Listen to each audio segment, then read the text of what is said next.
That would be, of course, Christopher and Kevin. Chris, very well-known journalist and novelist, now writes for Newsweek. He's the Paris Review editor, Paris bureau editor for Newsweek, and the Mideast editor. Kevin is medical doctor, neurosurgeon, if I remember correctly, neurologist, neurosurgeon on the staff at Yale University. So both distinguished young men. Their mother was Maxine. After Maxine died, and this was at a bad time in Dickey's drinking life, he said some really awful things about Maxine, and just about that were very, very, what should we say, insensitive about her having died, as though she were inconsequential at a certain point. We knew that wasn't really true, but he just said, some things he shouldn't have said. He also, very quickly after her death, married Deborah Dodson, Deborah Dickey, by whom he had another child, Bronwyn, who is now a Duke University graduate and a writer, and going on with her own brilliant career. Anyway, the upshot was that in the late 70s and in the 80s even, Dickey was, and then through the marriage with Deborah, Dickey's body began to give way. It's hard to say in a certain way that he wore out his body. He died in his early 70s, and wore out his body with drinking and fast living and so forth. That was regrettable. All that was regrettable. David had asked me to bring some reminiscences. I wish I could organize those a little bit better. I prefer, I guess, in many ways to respond to questions and try to trigger those memories by the things that you yourselves will be interested in. So perhaps you could write me some, if you want to write me some emails and ask questions about other things about Dickey's life or my particular memories of him. I'd be glad to talk with you about that. I did want to say it, but he also said he wanted me to speak about, what should we say? I think he said something about wanting almost to try to counter some of the stories and bad stories, basically, and the observations about Dickey's later work. I have always been a kind of a voice in the wilderness, in a way, talking about Dickey's later work, in which I do not see the terrible falling away that a lot of critics have found. Not everybody, but a lot of critics have found.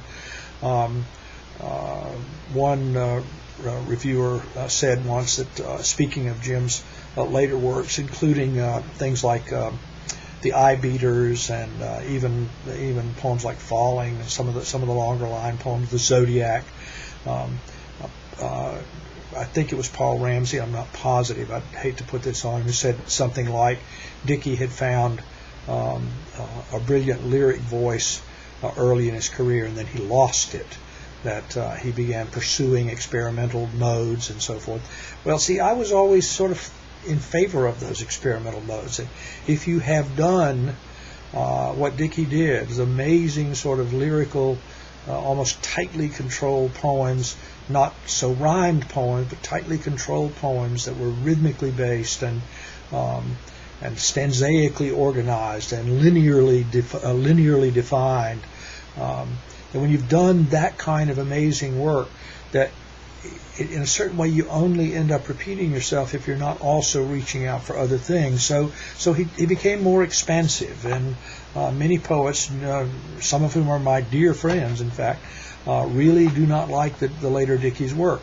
I'm not one of those people. I'm one of those people who likes much of the later work. The works that I don't like are the works that seem to me sort of almost foolishly sentimental. I have a little trouble with a poem like The Bee, in which he wants so much to have been a hero to his children that he makes a sentimental sort of statuary of a former coach that he had at Clemson.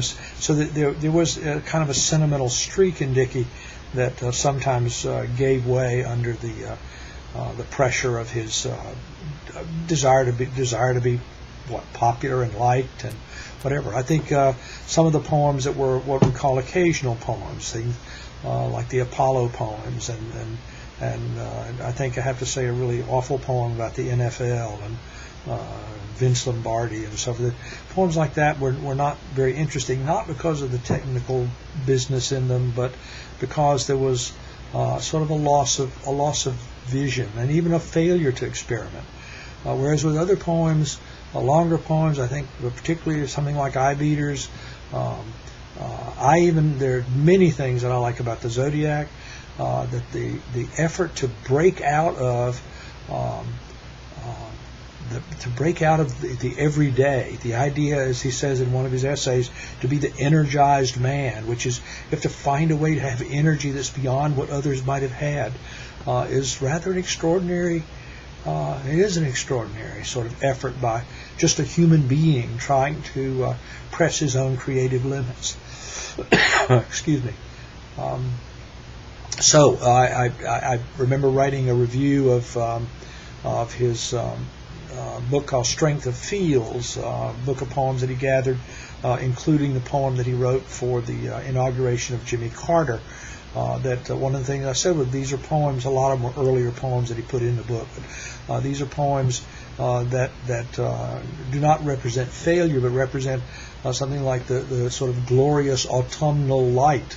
And he got all over me for referring to his career as being the light of autumn at the end of his career. That he was, he wanted to protest that, and I had said many times that Jim, I'll be glad for you to read and comment on anything I have to say, but you can't clear it in advance about what I might say about your work. A side item, for example, he was sort of good-humored about it, never was vicious in any way with me or whatever, but my wife, Jane Bowers Hill, had written an essay about Dickey's coffee table books, in which she talked very favorably about one of them called Jericho, which was maybe his first one, and then not so favorably of some of the others, such as God's Images and a couple of others that he did. Jane and I went to the inauguration or the installation of one of the poets laureate for the state of South Carolina. It was Grace Freeman. I was on the committee to help select Grace, and I think that was the one. There were two of them I was on, and Dickey saw us across the room as we were coming in, and in that sort of humorous, energetic, big bear kind of way that he had, he would say, here's the woman that doesn't like my coffee table books. And it was funny, and it was sort of vaguely threatening or something, but also part of a joviality that he brought. And I don't think threatening is probably too strong a word, but it was a sense like, I know that you wrote that about me, and I'm sorry you did. Just the same way he responded to my saying he was autumnal. Anyway, it's a little hard to know without questions and responses from you about what you might really want to know. I'll be more than happy to respond. As I say, you've got a great guide and teacher in David King. I don't have to tell you that, as I say, but I've told you that twice.